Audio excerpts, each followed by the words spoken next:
यह घटना मेरे दूर के ममेरे भाई की पत्नी के साथ घटित हुई थी।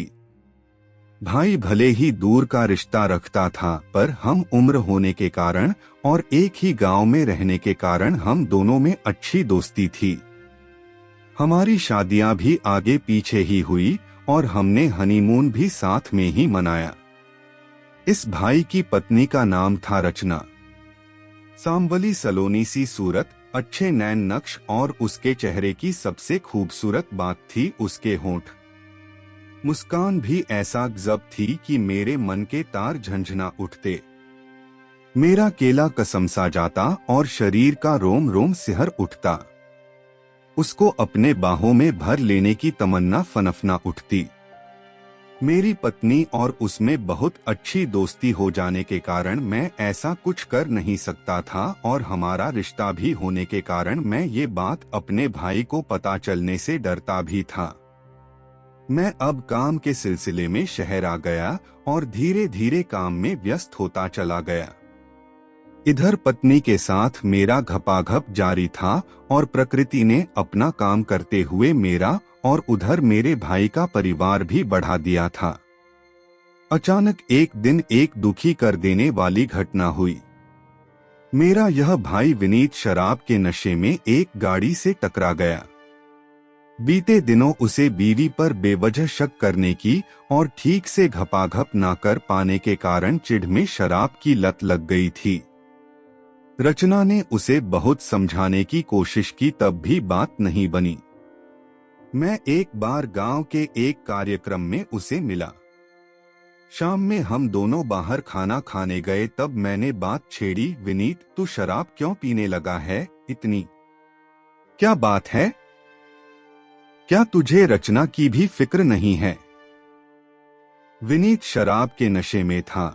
मेरे मुंह से अपनी पत्नी का नाम सुनकर जैसे उस पर बिजली गिरी। हाँ, बड़ी फिक्र हो रही है तुझे उसकी।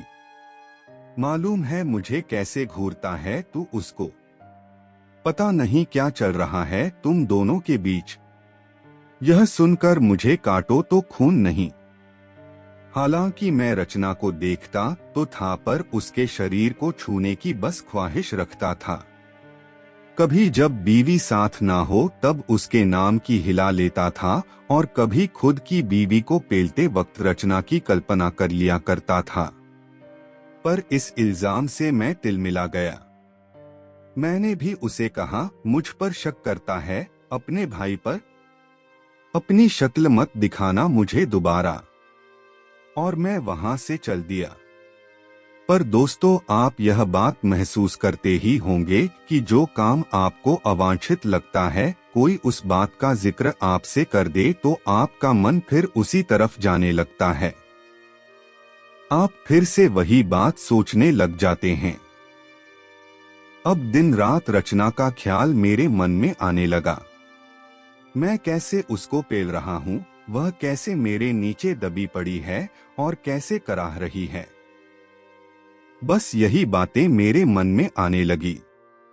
अब मेरे भाई को उसके लगाए गलत आरोप पर मजा चखा दूं, यह बात मेरे मन में बस गई और मेरे इंतजार की घड़ी समाप्त हुई। हमारा मिलन हुआ, लेकिन बुरी परिस्थितियों में। मेरा और विनीत का झगड़ा होने के 3 से 4 दिन के बाद ही रचना का फोन आया। मुझसे कहासुनी होने के बाद विनीत ने ज्यादा शराब पी ली थी और 2 दिन वहां के डॉक्टर के पास एडमिट करने पर भी कुछ खास फर्क नहीं पड़ा था। रचना उसे मेरे शहर के एक बड़े दवाखाने में लेकर आई थी और एडमिट कराने की कोशिश कर रही थी। मैं सिहर उठा। मेरा कितना भी झगड़ा हुआ हो था तो वो मेरा भाई ही।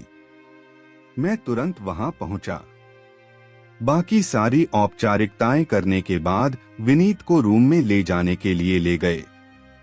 मैंने कहा, डॉक्टर साहब आप इन्हें स्पेशल कमरे में ही रखें, जो भी खर्चा है मैं दे दूंगा। रचना मेरे पास देख रही थी। फिर शाम हुई। इस अस्पताल में नीचे ही कैंटीन थी। विनीत सो रहा था। मैंने रचना से कहा, आओ कुछ खा लेते हैं। फिर मैं घर से रात का दूध वगैरह लेकर आता हूँ। फिर हम कैंटीन के तरफ गए। रचना गुमसुम ही थी। क्या हुआ, इतना परेशान क्यों हो रही हो? सब ठीक हो जाएगा। कैंटीन में मैंने साथ में बैठकर पूरा हाल जाना। विनीत के बड़बोलेपन से परिवार के बाकी सब सदस्य नाराज हो गए थे। उसकी शराब की आदत ने उसका परिवार बिखर ही गया था। बिजनेस में भी नुकसान उठाना पड़ रहा था। चाचा जी के लड़के ने भागीदारी के दुकान से पैसे देना बंद कर दिया था।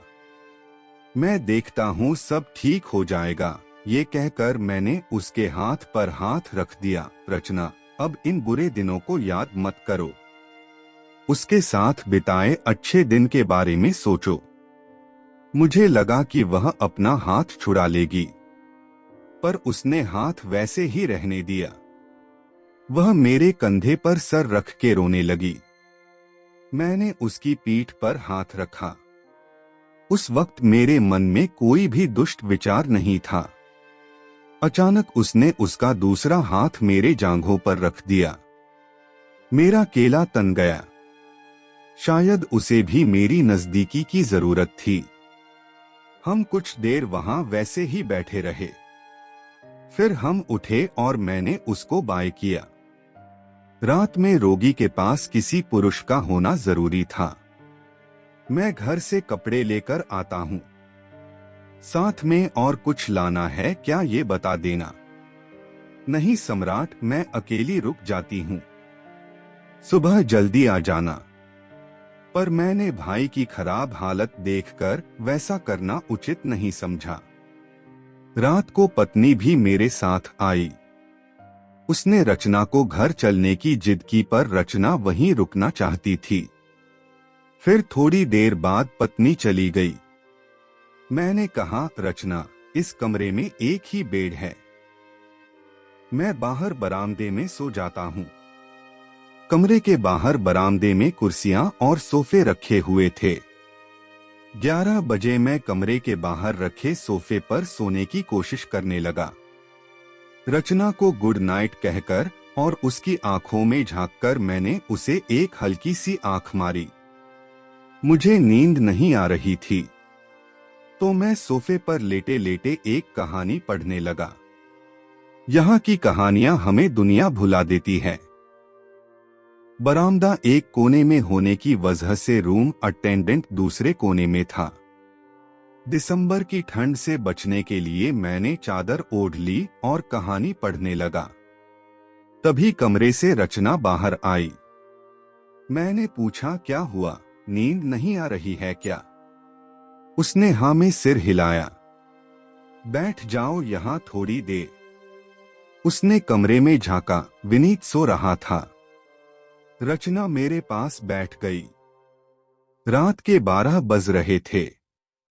आजू बाजू के कमरे खाली होने की वजह से सिर्फ भेड़े हुए थे।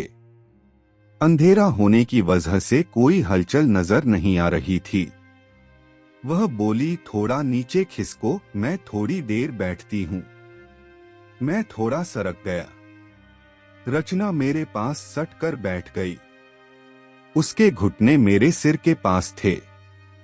मैंने थोड़े हाथ ऊपर किए तो अनायास उसके छाती से मेरे हाथ टकराए। मैंने हाथ वहीं रहने दिए।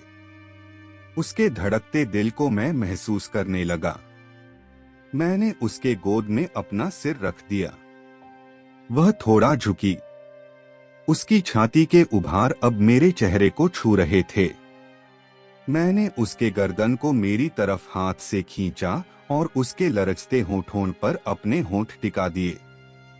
उसने अपनी जीभ बाहर निकाली और मेरे होठों को ऐसे चूसने लगी जैसे कोई गोली चूस रहा हो। मैंने भी उसके होंठ अपने मुंह में ले लिए और बेतहाशा रसपान करने लगा। अपनी जीभ मैंने उसके मुंह में घुसा दी और उसने भी जीभ को चूसना शुरू किया। अब हम दोनों गर्म होने लगे। मैंने धीरे धीरे उसकी छाती पर हाथ घुमाना शुरू किया। उसके भरे भरे आम जैसे गोले मेरे जैसे मर्द के हाथों दबने लगे।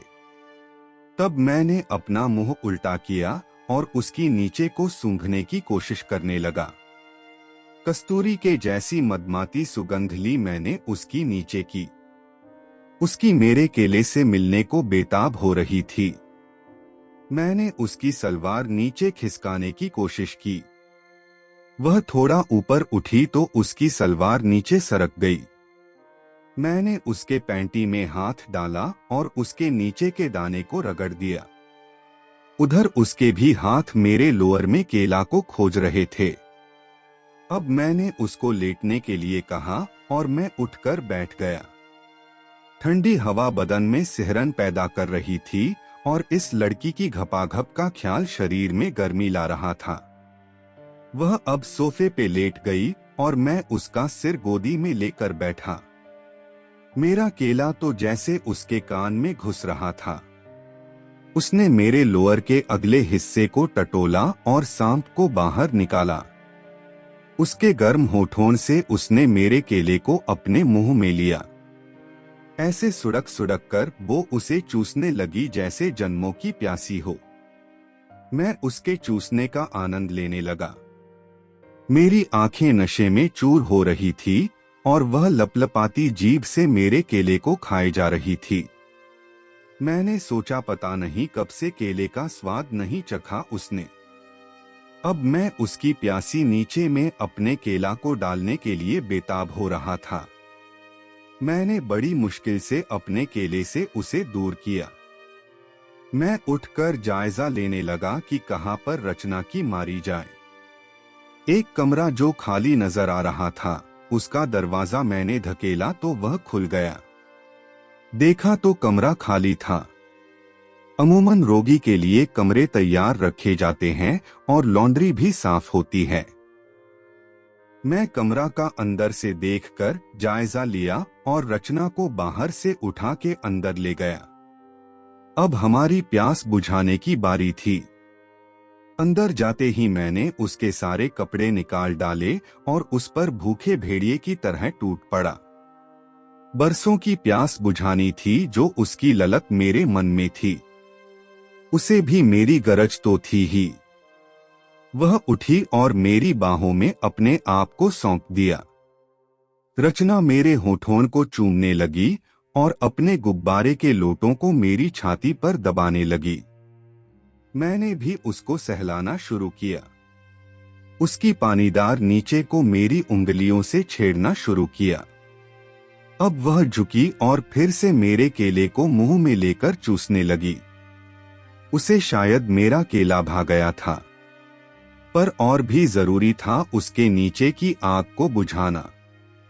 मैंने उसके मुंह से अपने केले को निकाला, उसे घोड़ी बना के लपक के पेल दिया।